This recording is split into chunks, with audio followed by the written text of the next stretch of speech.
Okay, so we're going to be installing the CZ short reset disconnector into this gun.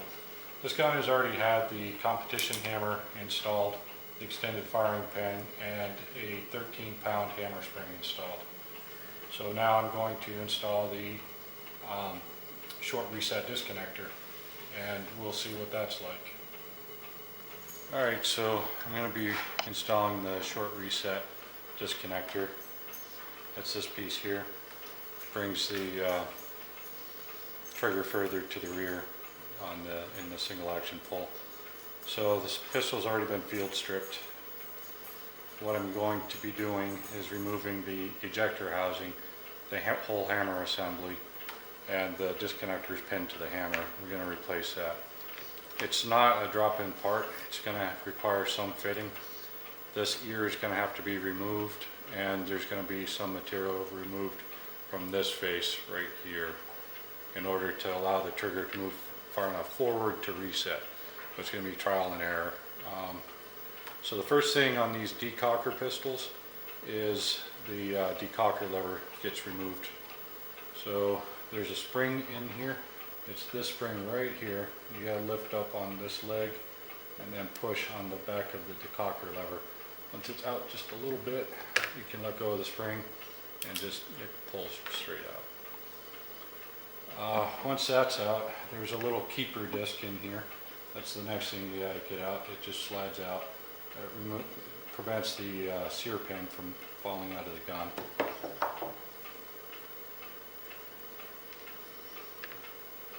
Okay, and the next thing is the actual Sear pin is what holds the entire ejector housing in the gun. What you're going to need for that is you're going to need a slave pin to drive into its place so that the whole thing doesn't fall apart on you. What I did was I ordered this one from Cajun Gun Works. Here's their part number. You can make your own, which I've done, but if you don't get it exactly right, if it's a little bit undersized in diameter, it makes the job much more difficult. I believe it's a number 35 wire gauge drill blank is the right size. So you can buy one of those and then cut it to length yourself. The length on it is, let me see,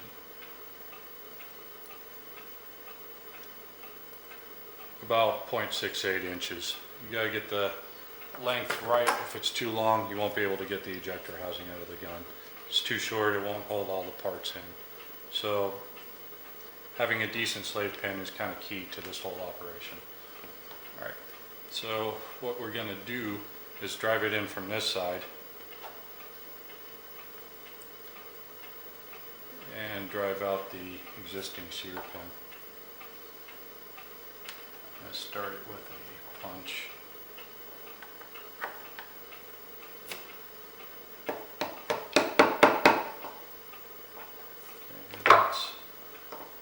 A little bit.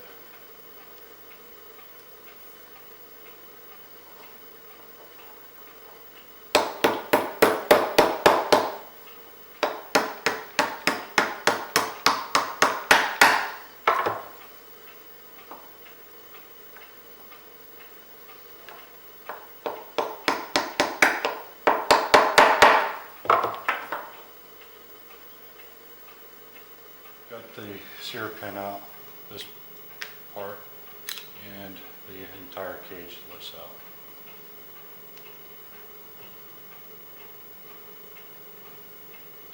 So the next thing is going to be removing the hammer and hammer assembly. You have to take the grips off.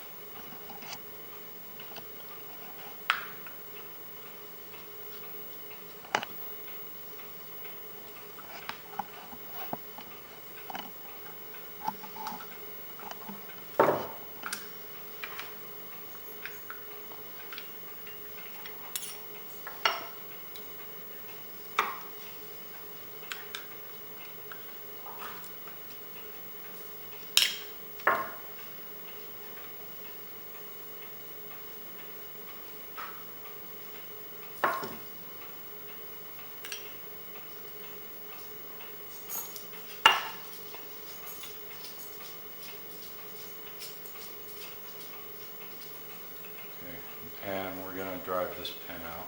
And just take a little bit of weight off of it, pushing down on the lanyard loop. This pin will just come right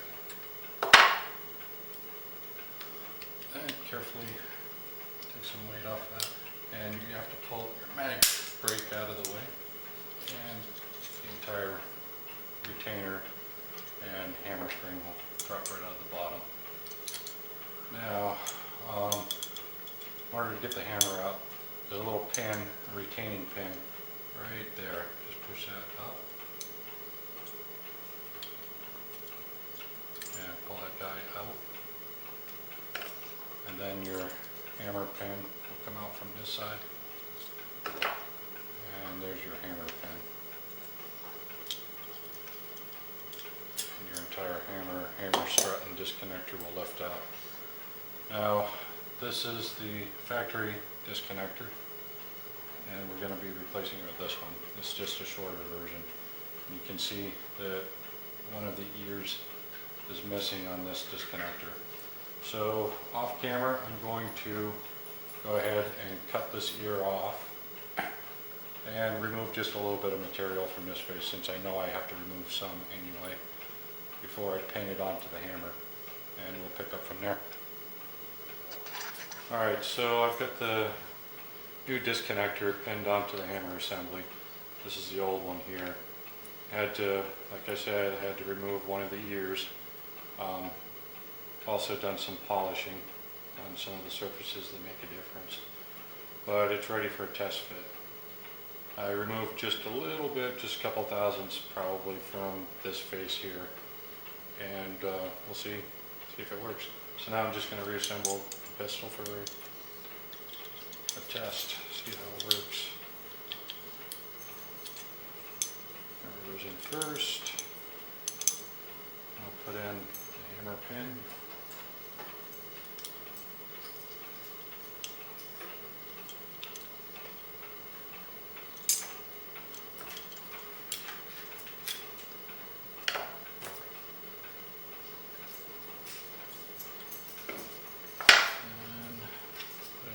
Pin retainer pin.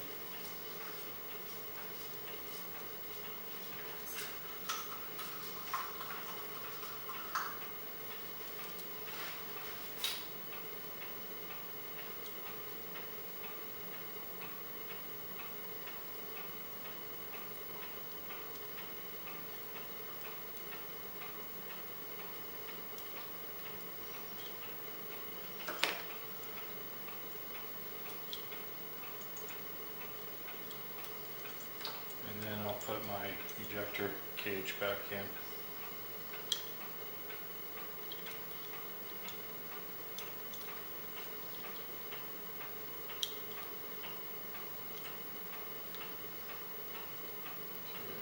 Okay, there we go.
Okay, so now we're going to put in the decocking lever. Slide it into place. Have to tighten that same spring. So I'll just pry that up out of the way.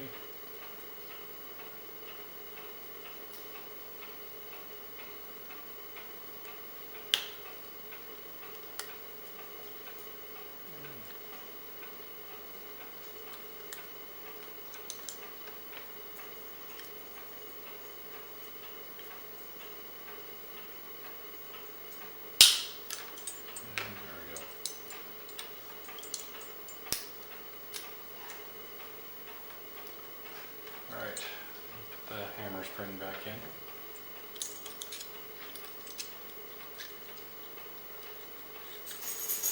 And the retainer.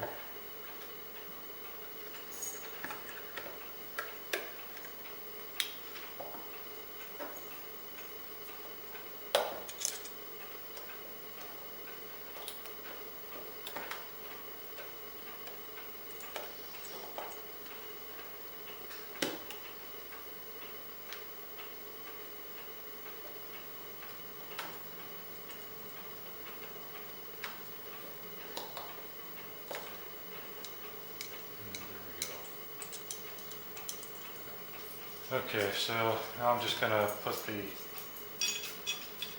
slab back on and test it out, see what we've got.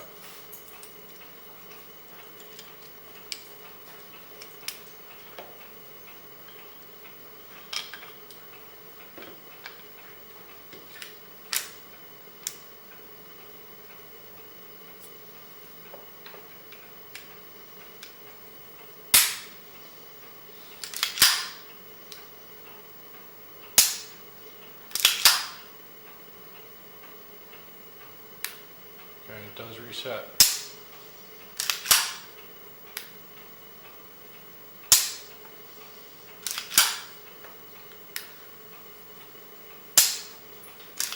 Seems to work pretty well. I'll try to show this on camera here. That's where it starts. There's the trigger pull. And the reset.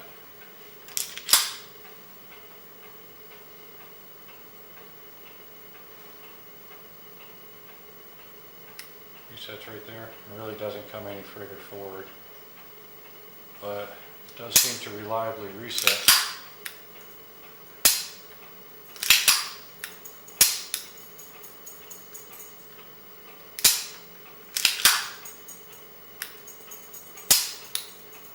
I think we've got it. So now I'll just put the grips on it, take it to the range, and function check it with live ammo.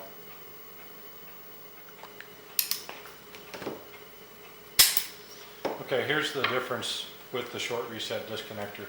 This one we've just installed. This gun still has the factory disconnector. They both have the same work done to them otherwise. Both have the CZ custom competition hammer, extended firing pin, and the same 13-pound hammer spring. This gun, with the short reset disconnector, there's where it starts in single action. There's where that one starts in single action. You can see that this trigger is further to the rear. So in order to get to the Sear brake on this, we've got this much travel. That's the Sear right there. On this gun, to get to that same point, we got to go through all that take up right there. That's where the Sear brakes.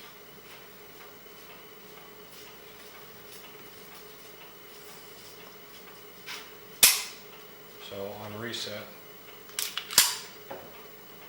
it comes just to the reset and really doesn't travel any further forward than that. And that's it on this gun.